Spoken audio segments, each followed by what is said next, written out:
What is going on, guys? Welcome back to the channel. Today I am updating the G35 some more. You guys saw from the thumbnail? Well, here we go. Bah! So we're doing full big brake update on this car. Got the power stop brakes, pretty much you get from Amazon. They come with some orange peel, nice little red powder coat, but for the price you can't beat it. No, it's not factory powder coat paint, whatever it is.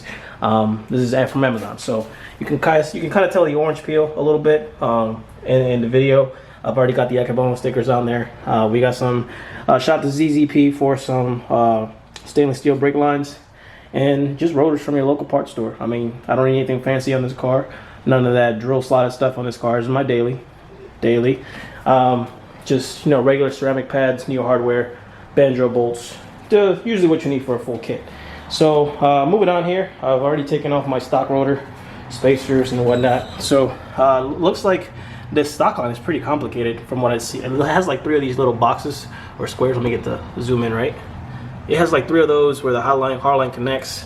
There, and there's another one back there. Ultimately, I just have to disconnect the line right there and run the new one to the new caliper, and that one can be moved out the way. I'm not gonna do that till I'm ready. So what I'm gonna do is move this to the side and put in my new rotor, my new caliper, bolt all that up, and then get ready for the install. I'm not gonna, the hard line is the last thing I'm gonna disconnect because I don't want brake fluid to go anywhere. So there is one trick that you have to do on this car, on the G's and Q's, 370s, whatever. What you do is you put a bar from the brake pedal to your seat, move the seat forward, press it, and what it does, I guess it checks a solenoid in the system where it stops the brake fluid from seeping out like crazy. Now, I'm not gonna bleed the car today.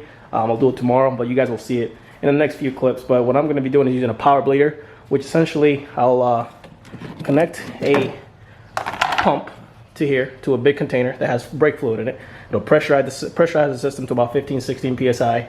Once I pressurize the system, what it's going to do is going to push all that air out, and while it's going to suck fluid into the reservoir, so the reservoir never gets dry. It's pretty much one of the only ways of doing it with only one person. So I'm only going to do this by myself. I'm going to try it. I've never bled brakes before, and you guys know me. I try anything on this channel, anything on these cars. If I fail, I'll do it again until I get it right. So I bought Motul 5.1, which covers dot 3, 4, and 5, and that falls in the pretty much in the, I guess, what this car needs. So that's what we're going to try. Now, for the most part, this is pretty straightforward.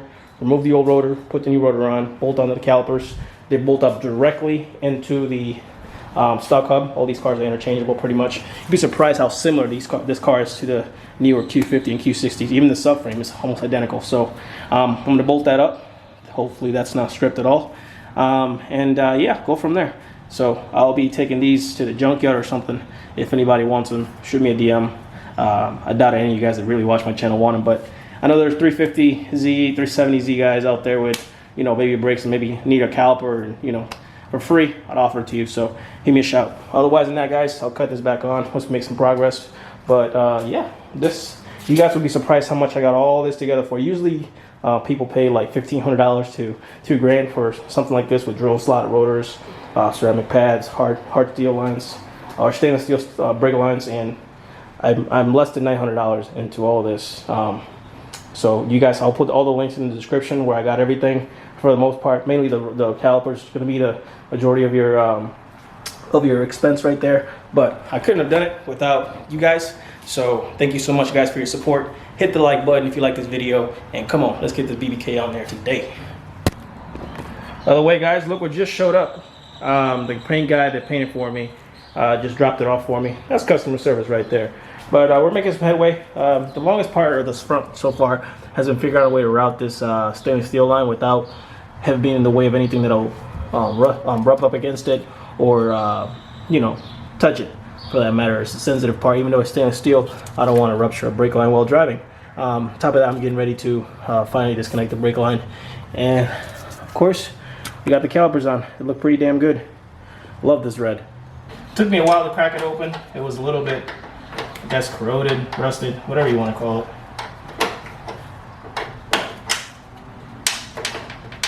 Careful with the brake fluid landing on your paint.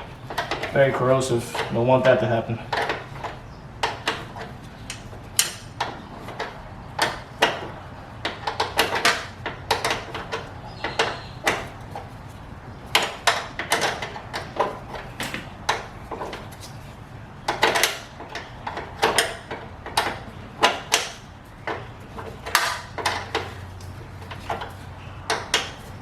So far, not a whole lot of brake fluid. We'll see how long it keeps going like this.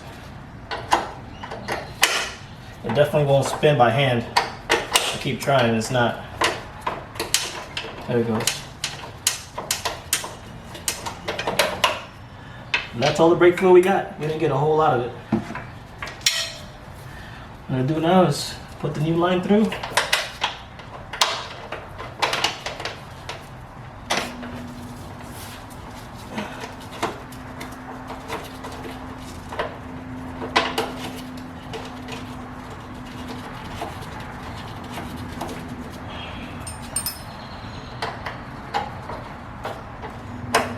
If you're upgrading from an 07, 08 model, whatever it is you're upgrading from, even a Q50, a Q60, G37, 37, it doesn't matter.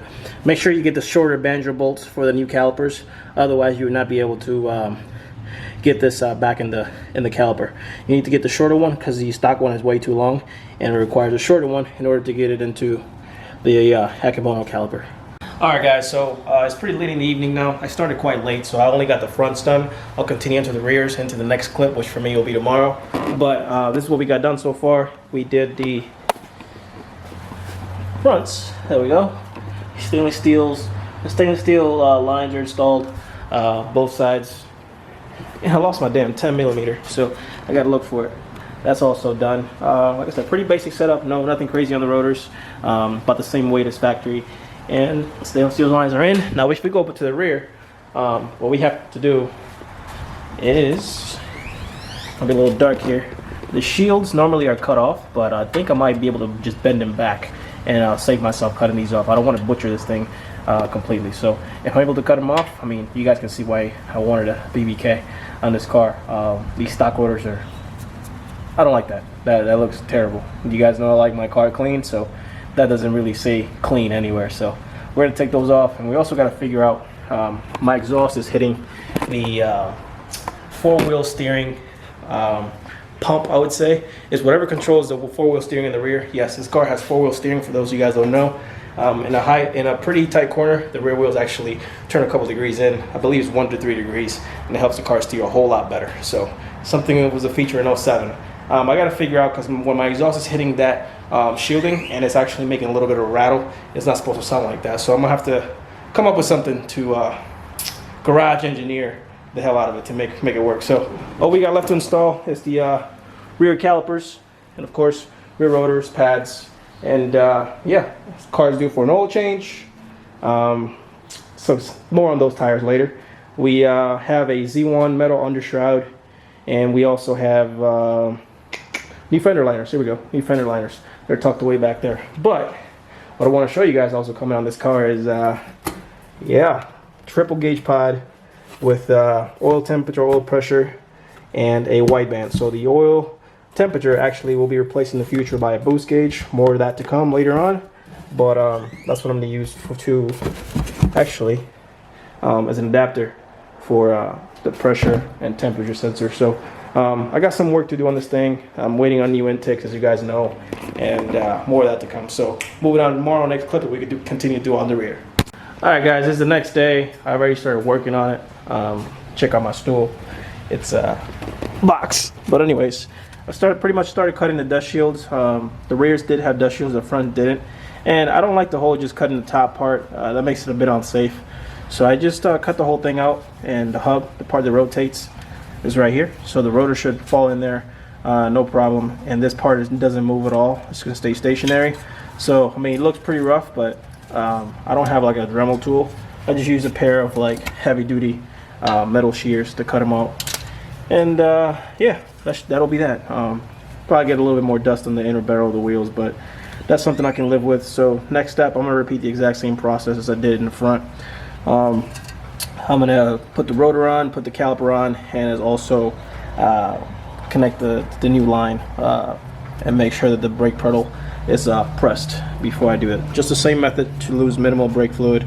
Again, I don't want this DIY to become repetitive. Probably show a little bit of the rear. You guys already saw what the fronts look like. So let's go ahead and move this forward. And the weather is crappy again today. It's like it's starting to rain again. Well, guys, there you have it. That's how much fluid we lost on that one. It's just a few drops. Stainless steel line is in. Use the same method press the brake pedal, hold it in. It just kind of blocks all the fluid from coming out. So we're almost at the bleeding process. I'm going to go ahead and repeat the exact same thing on the other side. All right, everyone, we're just about done. Only thing I'm missing is my power bleeder, which is supposed to arrive by Amazon. Who knows when they're going to show up today? Still pretty early in the morning. And like I said, we're going to use the power bleeder, which seals the system up with kind of like a vacuum, and it pushes the air out of the lines whenever you decide to actually open them up to bleed it. We're going to start with the rear right, then we go to the rear left, then front right, and then front left. So you always want to start furthest away from the master cylinder and then work your way around. So as soon as they get here, I'll cut the video back on. For now, all four corners have the brakes on. I'm just gonna clean them up pretty good, put the pads in, and we're all set. All right, guys, so I have a little bit of bad news. The shipment is delayed for the power bleeder, which is what I'm going to use to bleed the system. So I am going to make a second video bleeding the system on the car and giving you some more updates. So I do apologize if I couldn't fit it all in one video. I usually try to, and I don't like to drag these things out, but you know, thank you guys for sticking with me. Please give this video a like. I mean, this type of content is happening because of you guys liking the video, subscribing, sharing, commenting, all that good stuff. So I do appreciate it. And if you guys are looking forward to the second video, it should be up sometime later this week. But I can't promise anything. It just depends with, you know, work schedule and me editing and all that good stuff. I'm still about 4 videos behind. So thank you guys so much for watching and subscribing, and I appreciate your support. See you guys next time. I double bulbed them already, so I got the advantage. Come on, Mustang.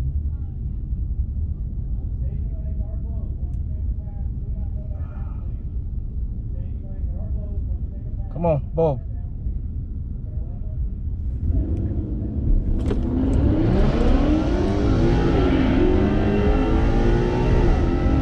Oh, baby. Got boobies! Got 'em! Oh, shit! Woo! I think I got him or he got me. That was a pretty damn good race.